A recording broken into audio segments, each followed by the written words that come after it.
नमस्कार, ABC channel में आपका स्वागत है। मैं हूं सचिन श्रीवास्तव और आप मेरे साथ देखेंगे आजमगढ़ से जुड़ी खबरें। आइए नजर डाल लेते हैं आज की खास खबरों पर। खबर के प्रायोजक हैं Kashi Gomti jewellers, A wing of Kashi Gomti group, निकट भंवरनाथ मंदिर, अयोध्या रोड, आजमगढ़। सोने, चांदी और डायमंड की ज्वेलरी का विशाल संग्रह और लाइफस्टाइल फर्नीचर, बेलनाडी, आजमगढ़।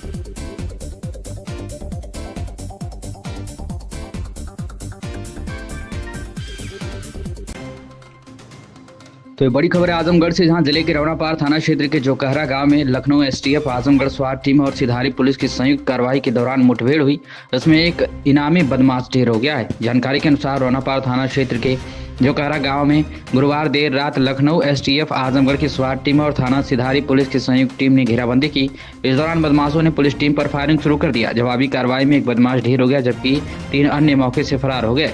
मारा गया बदमाश की पहचान वाकिब पुत्र कलाम निवासी नियाउज थाना फूलपुर के रूप में हुई है। मारे गए बदमाश वाकिब पर गौ तस्करी, चोरी, हत्या और लूट के आजमगढ़, गोरखपुर, कुशीनगर, संत कबीर नगर और जौनपुर सहित कई जिलों में 44 से अधिक मुकदमे दर्ज है और वह 50,000 रुपए का इनामी था। बता दें कि पुलिस ने मौके से असलहा व कारतूस बरामद किया और फायर बदमाशों की तलाश में कॉम्बिंग ऑपरेशन चलाया जा रहा है। इस संबंध में एसपी सिटी मधुबन कुमार सिंह ने बताया कि जिले के रौनापार थाना क्षेत्र के जोकहरा में एसटीएफ, स्वाट टीम और सिधारी थाना पुलिस के साथ बदमाशों की मुठभेड़ हुई। इसमें एक बदमाश गोली लगने से घायल हो गया, जबकि 3 बदमाश अंधेरे का फायदा उठाकर भाग गए। इनकी तलाश की जा रही है। घायल बदमाश को इलाज के लिए सीएचसी हरैया ले जाया गया। यहां से बेहतर इलाज हेतु उसे जिला अस्पताल रेफर किया गया। जिला अस्पताल में बदमाश की मौत हो गई है। मारे गए बदमाश की पहचान वाकिब पुत्र कलाम नियाउज थाना फूलपुर के रूप में हुई है। मारा गया बदमाश 50,000 का इनामिया था और उसके विरुद्ध आजमगढ़ सहित कई जनपदों में गंभीर धाराओं में 4 दर्जन से अधिक मुकदमे दर्ज है। क्या कुछ कहना है इस पूरे मामले में मधुबन कुमार सिंह, एसपी सिटी का, आप सुनिए। क्या प्रकरण है सर? यह प्रकरण थाना रौनापार के ग्राम जोकहरा का है। एसटीएफ, स्वाट टीम, सिधारी पुलिस के साथ बदमाशों की मुठभेड़ हुई, जिसमें एक बदमाश गंभीर रूप से घायल हुआ तथा 3 बदमाश अंधेरा का लाभ लेकर मौके से भाग गए, जिनकी तलाश पुलिस द्वारा की जा रही है। घायल बदमाश को उपचार हेतु सीएचसी हरैया ले जाया गया, जहां उसे बेहतर इलाज हेतु जिला अस्पताल रेफर किया गया। जिला अस्पताल में उस बदमाश की मृत्यु हो गई। मृतक बदमाश की पहचान वाकिब पुत्र कलाम निवासी न्याउज थाना फूलपुर के रूप में की गई। मृतक बदमाश 50,000 रुपये का इनामिया अपराधी है, जिसके विरुद्ध आसपास के जिलों में गंभीर धाराओं में 4 दर्जन से अधिक मुकदमे पंजीकृत हैं। थाना रौनापार पुलिस द्वारा इसके विरुद्ध विधिक कार्रवाई की जा रही है। राष्ट्रवाद के अग्रदूत बंकिम चंद्र चट्टोपाध्याय द्वारा वर्ष 1875 में रचित राष्ट्रीय गीत वंदे मातरम के 150 वर्ष पूर्ण होने के उपलक्ष्य में वंदे मातरम के सामूहिक गायन एवं स्वदेशी का संकल्प कार्यक्रम प्रधानमंत्री की अध्यक्षता में दिल्ली में एवं मुख्यमंत्री योगी आदित्यनाथ की अध्यक्षता में लखनऊ में आयोजित किया गया। इस अवसर पर प्रधानमंत्री द्वारा दिल्ली में एवं मुख्यमंत्री द्वारा लोक भवन लखनऊ में लगाई गई प्रदर्शनी का अवलोकन के पश्चात वंदे मातरम के इतिहास से संबंध में संबोधन किया गया। उक्त कार्यक्रम का सजीव प्रसारण हरिऔध कला केंद्र आजमगढ़ में प्रभारी मुख्य विकास अधिकारी, जिला विकास अधिकारी संजय कुमार सिंह, जिला विशिष्ट शिक्षा अधिकारी राजीव पाठक की उपस्थिति में देखा गया। इसके साथ ही वंदे मातरम पर आधारित लघु फिल्म को देखा गया। राष्ट्रीय गीत वंदे मातरम के 150 वर्ष पूर्ण होने पर अवसर पर 7 नवंबर 2025 से 7 नवंबर 2026 तक भव्यतापूर्वक ढंग से समारोह मनाया जाएगा। शासन द्वारा दिए गए निर्देश के क्रम में उक्त समारोह पूरे प्रदेश में 4 चरणों, प्रथम चरण 7 से 14 नवंबर 2025 तक, द्वितीय चरण गणतंत्र दिवस के कार्यक्रमों के साथ 19 से 26 जनवरी 2026 तक, तृतीय चरण हर घर तिरंगा 2026 के साथ 7 से 15 अगस्त 2026 तक और चौथा चरण समापन समारोह 1 से 7 नवंबर 2026 तक भव्य ढंग से मनाया जाएगा। इस अवसर पर खंड शिक्षा अधिकारी तथा कंपोजिट विद्यालय Alwal, junior high school Jafarpur एवं राजकीय बालिका इंटर कॉलेज आजमगढ़ के छात्र छात्राएं एवं संबंधित विद्यालयों के अध्यापक अध्यापिकाएं उपस्थित रहे। कहते हैं कि जुनून अगर नेक हो तो वह समाज के लिए मिसाल बन जाता है। ऐसा ही कर दिखाया है अतरौलिया थाना क्षेत्र के पकड़डीहा गांव निवासी विकास ने, जो आज सर्पमित्र विकास के नाम से दूर दूर तक मशहूर हो चुके हैं। विकास ने अब तक 500 से अधिक सांपों का सफल रेस्क्यू कर उनकी जान बचाई है। जब भी क्षेत्र में किसी घर या खेत में सांप निकलने की सूचना मिलती है, लोग सबसे पहले विकास को फोन करते हैं। विकास तुरंत मौके पर पहुंचकर बिना किसी नुकसान के सांप को अपने अनोखे अंदाज में पकड़ लेते हैं और फिर उसे किसी घने जंगल में छोड़ आते हैं। विकास बताते हैं कि बचपन में वे जब मछली पकड़ने जाया करते थे, तभी से सांपों के प्रति उनका आकर्षण बढ़ा। पानी में तैरते सांपों को देखकर डर नहीं लगता था, बल्कि उन्हें समझने की कोशिश करता था। वे मुस्कुराते हुए कहते हैं कि धीरे धीरे उन्होंने सांपों को पहचानना और सुरक्षित तरीके से पकड़ना सीख लिया और यही शौक अब उनका रोजगार बन गया है। विकास लोगों से अपील करते हैं कि अंधविश्वास से दूर रहें और सांप काटने पर झाड़ फूक की बजाय निकटतम स्वास्थ्य केंद्र जाएं। उनके अनुसार सांप किसी को यूं ही नहीं काटते, वे केवल अपने बचाव में ऐसा करते हैं। आज विकास न केवल अपने परिवार का पालन पोषण इसी कार्य से कर रहे हैं, बल्कि अपने साहस, समझदारी और सामाजिक जागरूकता से लोगों के बीच जीव संरक्षण और वैज्ञानिक सोच का संदेश भी फैला रहे हैं। क्या कुछ कहना है विकास सर्पमित्र का, आप सुनिए।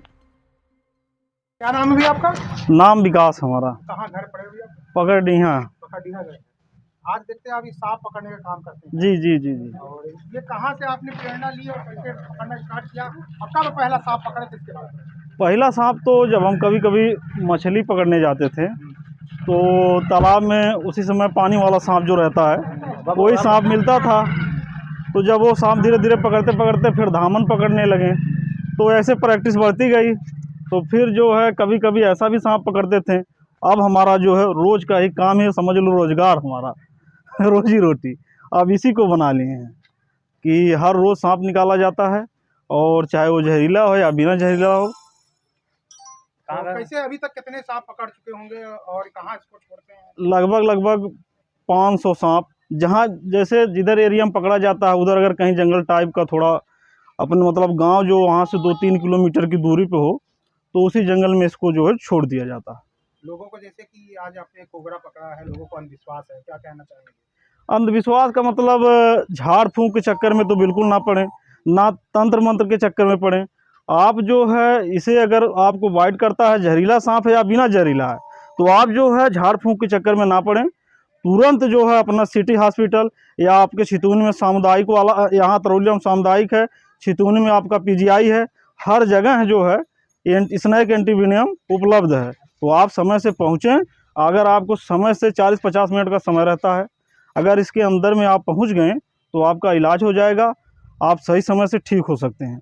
और झाड़ फूंक के चक्कर में पड़ेंगे तो निश्चित अगर जहरीला सांप आपको काटा है तो आपकी जान चली जाएगी। ये जो आज ये आप पकड़े हैं, इसको रिलीव कहाँ करेंगे, कहाँ छोड़ने जाएंगे? इसको छोड़ने के लिए हम जाएंगे लगभग वो चैनपुर का जो बड़ा सा जंगल है चैनपुर का, वो वहीं छोड़ा जाएगा। अभी रात से लेके इतनी समय तक 4 सांप हो गए हैं, तो 4 सांप एक ही साथ जाएंगे। अब चारों को हम रिलीज करेंगे। जैसे आपको अगर क्षेत्रवासियों को संपर्क करना हो कैसे? तो हमारा नंबर है 88 81 18 90 82 और एक दूसरा नंबर है 88 81 18 90 99। लास्ट में केवल उसमें 82 है, इसमें 99। तो कितनी दूर तक आप पकड़ने जाते हैं? लगभग जहाँ से भी फ़ोन आ गया हमें जाना अनिवार्य है, और अभी तक तो हम लगभग 80 किलोमीटर तक गए हैं। लगभग 500 सांपों की जिंदगी आपने बचाई। जी जी जी लगभग। कुछ कहना चाहेंगे कोई दिखे इसको मारे पीटे, क्या करना चाहेंगे? कुछ कहना चाहेंगे इसके लिए आप? जैसे हम सोचते हैं कि ये तो आपको काटना चाहता नहीं, अपने बचाव में आपको बाइट करता है या काटता है, तो अपने बचाव में काटता है और ये खुद ही जो है इंसान से दूर रहना चाहता है। अगर ये स्पेक्ट्रल कोबरा है जिसे फेटार लोग बोलते हैं, अगर जो है इसके नज़दीक में कोई जाता है तो तुरंत फुफकार मारता है कि इंसान हमें देखकर दूर ही चला जाए, तो वो भी धीरे से निकल जाएगा। अगर आपसे उसके साथ छेड़खानी करेंगे तो आपको निश्चित है बाइट करेगा। हाँ, अगर समय से आपकी लाठी या डंडा लग गया, लेकिन हम चाहते हैं कि उसे मारे ना। हमारे जैसे कोई भी रेस्क्यू भाई जो भी करते हैं उन्हें बुलाया जाए, और सांप को घर से आराम से निकलवाया जाए और दूर दराज जंगल में ले जाके छोड़ दिया जाए। बड़ी खबर है आजमगढ़ से, जहां वरिष्ठ पुलिस अधीक्षक डॉक्टर अनिल कुमार के निर्देशन एवं अपर पुलिस अधीक्षक विवेक त्रिपाठी, क्षेत्राधिकारी यातायात शुभम तोदी के पर्यवेक्षण में यातायात माह 2025 के अवसर पर आजमगढ़ जनपद में सड़क सुरक्षा एवं यातायात व्यवस्था को और सुदृढ़ बनाने हेतु विशेष अभियान संचालित किया जा रहा है। आपको बता दें कि इसी क्रम में आजमगढ़ में पहली बार अग्रसेन चौक पर जेब्रा क्रॉसिंग का निर्माण कार्य कराया जा रहा है, ताकि पैदल चलने वाले नागरिक सुरक्षित रूप से सड़क पार कर सके और यातायात व्यवस्था अधिक अनुशासित हो सके। वरिष्ठ पुलिस अधीक्षक डॉक्टर अनिल कुमार द्वारा निर्देशित किया गया है कि आजमगढ़ के जनपद के सभी प्रमुख चौराहों, तिराहों एवं कट पॉइंट पर अंतर विभागीय समन्वय, पुलिस लोक निर्माण विभाग, नगर पालिका यातायात पुलिस स्थापित करते हेतु यातायात सुरक्षा के दृष्टिगत जेब्रा लाइन व जेब्रा क्रॉसिंग का निर्माण कराया जाएगा। यह पहल न केवल आजमगढ़ को सुरक्षित यातायात की दिशा में आगे बढ़ाएगी, बल्कि नागरिकों में सुरक्षित चले नियमों का पालन करे की भावना को भी प्रबल करेगी। खेत में गन्ना तोड़ने के विवाद ने इतना तूल पकड़ा कि मामला थाने पहुँच गया। थाने में सुनवाई नहीं होने पर पीड़ित परिवार ने शुक्रवार एसपी को ज्ञापन देकर न्याय की गुहार लगाई है।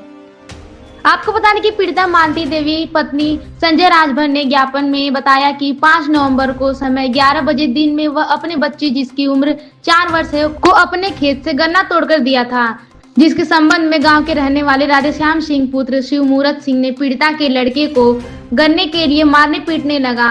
कहा कि तुम मेरा गन्ना क्यों तोड़े हो, और मैंने मना किया तो भद्दी भद्दी गालियां व जान से मारने की धमकी देने लगा। पीड़िता ने इस संबंध में सूचना थाने पर दिया। उसी से रंजिश रखते हुए 5 नवंबर को समय करीब 8 बजे रात्रि में राधेश्याम सिंह पुत्र शिवमूर्त सिंह, विशाल सिंह पुत्र राधेश्याम सिंह पीड़िता के घर आकर थाने पर दी हुई दरखास्त को उठाने की धमकी देने लगा। पीड़ित ने मना किया तो विपक्षी बदतमीजी करने लगे। शोर मचाने पर आसपास की महिलाएं एकत्र हो गईं और बीच बचाव किया। विपक्षी धमकी देते हुए चले गए। पीड़िता ने एसपी से मांग की है कि आरोपियों के खिलाफ मुकदमा दर्ज कर कड़ी कार्रवाई की जाए। क्या कुछ कहना है पीड़िता का, आप सुने। हम लोग की कोई सुनवाई नहीं है कि गन्ने धान के खेत में हम लोग बोझा गोलिया रहे थे, तो राधेश्याम गए तो बोल रहे हैं कि ये चेप उठाकर लगे दिखाने करें, तुम लोग हम लोग खेत में से ऊँट तोड़कर बच्चों को दियो। हम लोग कहे नहीं, वो छोटे ससुर के खेत में से दिए हैं। यही पानी में एक और लड़का बड़ा था, उसका बाँह पे ऐट के उसके पीछे मारने लगे। हम लोग की थाने पे गए, उन्हें सुनाई हुई। यादव हैं कौन? यादव नहीं, ठाकुर हैं। अच्छा, राधेश्याम सिंह है। हाँ, सिंह ठाकुर रहने वाले हैं, मोहब्बतपुर की। मोहम्मदपुर। क्या मामला? मार डरा के हम लोग को मारने लगे, कहें कि अभी फिर भी मारेंगे, मारने के धीरे रहे हैं। वो उसका बेटा भी है। उनके बेटे का नाम है विवेक, विशाल नाम है। विशाल सिंह। हाँ, विशाल सिंह। वो घर आकर धमकी दे रहे थे। क्या कहते थे? कह रहे हैं कि हमारे बापूजी को तुम क्यों मारे हो, तो बोले कि नहीं हमारे नहीं, हम खाली वो हमारे हाथ पकड़े तो उनका कॉलर पकड़े बस। पटके हैं, वो कितने साल का बच्चा है? 5 साल की, 4 साल की। 4 साल की। उनको उठाकर पानी में पटक दिए। ये घटना कब की है? ये 5 तारीख को। अच्छा, 5 तारीख को। हाँ, 12 बजे। अच्छा, इसकी सूचना आप थाने? हाँ, दरखास्त थाने कह रहे हैं कि सुल्लो कर लो तुम लोग। इसकी सूचना आप थाने दिए थे? हाँ, दिए थे। तो कह रहे हैं कि सुल्लो कर लो, तो वो कह रहे हैं कि तुम लोग गरीब नहीं लड़ पाओगे। हम लोग कहे नहीं, हम लड़ेंगे। हाँ, मतलब आपके ऊपर प्रेशर बना रहे हैं। हाँ, मुकदमा उठाने के लिए। हाँ, उठाने के लिए भी आया के धमकी भी दी था। आपके आके घर पे भी धमकी दे रहे हैं? हाँ, घर पे आकर। क्या कहते हैं? वो विकलांग दे रहे थे, जान से मारने के लिए धमकी दे रहे थे।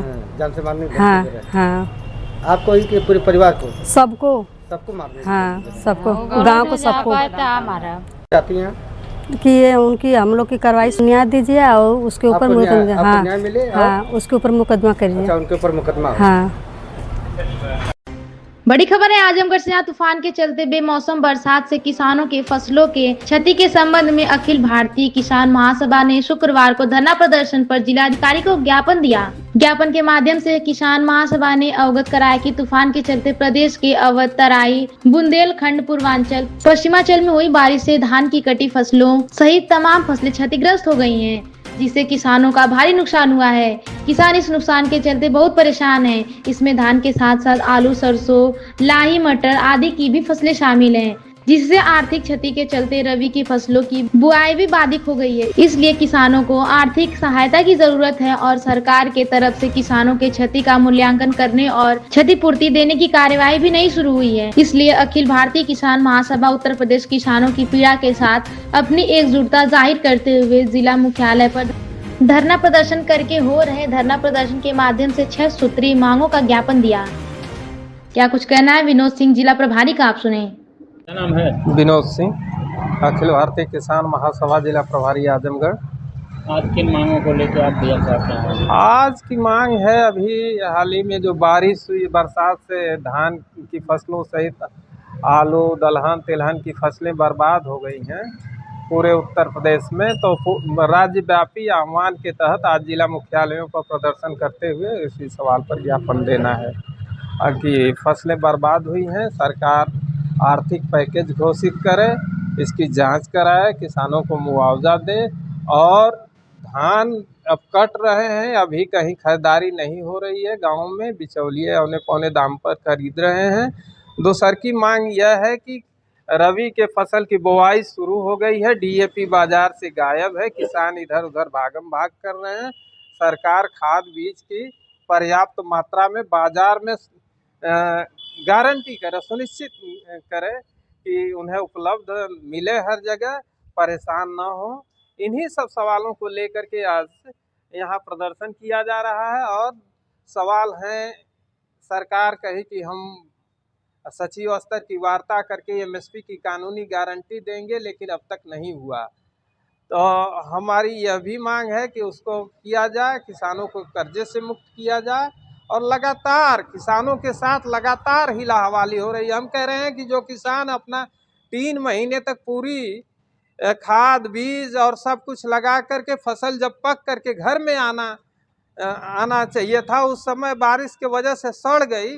अब अगली फसल की खेती किस तरह से करेंगे? तो सरकार को इस पर तत्काल आर्थिक पैकेज घोषित करना होगा। और दूसर का यह कि उनको खाद बीज की पर्याप्त मात्रा में उपलब्धता कर, मांगे पूरी नहीं होंगी तो आगे आंदोलन किया जाएगा, लड़ा भिड़ा जाएगा। Kashi Gomti jewellers, A wing of Kashi Gomti group निकट भंवरनाथ मंदिर, अयोध्या रोड, आजमगढ़।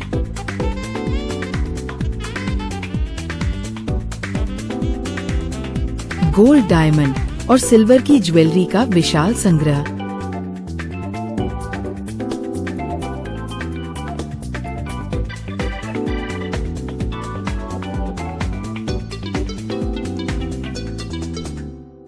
शुद्धता की 100% गारंटी। खूबसूरत लम्हों को बनाएं और यादगार। पहुँचे काशी गोमती ज्वेलर्स निकट भंवरनाथ मंदिर, Ayodhya road, Azamgarh. Lifestyle furniture, Belnadi, Azamgarh. सभी प्रकार के फर्नीचर एवं इलेक्ट्रॉनिक सामानों की भरपूर रेंज उपलब्ध। हमारे यहाँ EMI की सुविधा 0% ब्याज पर उपलब्ध। इलेक्ट्रॉनिक सामानों में LED TV, refrigerator, washing machine, air conditioner, air cooler, deep freezer, water cooler, mixer juicer, iron, fan, induction, battery, inverter, electric geyser, gas geyser, आटा चक्की इत्यादि। फर्नीचर के सामानों में बेड, गद्दा, सिंगारदान, अलमीरा, sofa, table, chair, rack, stool, संदीली, सीढ़ी, डाइनिंग टेबल, झूला आदि। शादी विवाह की हो तैयारी या ऑफिस और घर के लिए सामानों की करनी हो खरीदारी, पहुँचिए लाइफस्टाइल फर्नीचर, बेलनाडी, आजमगढ़।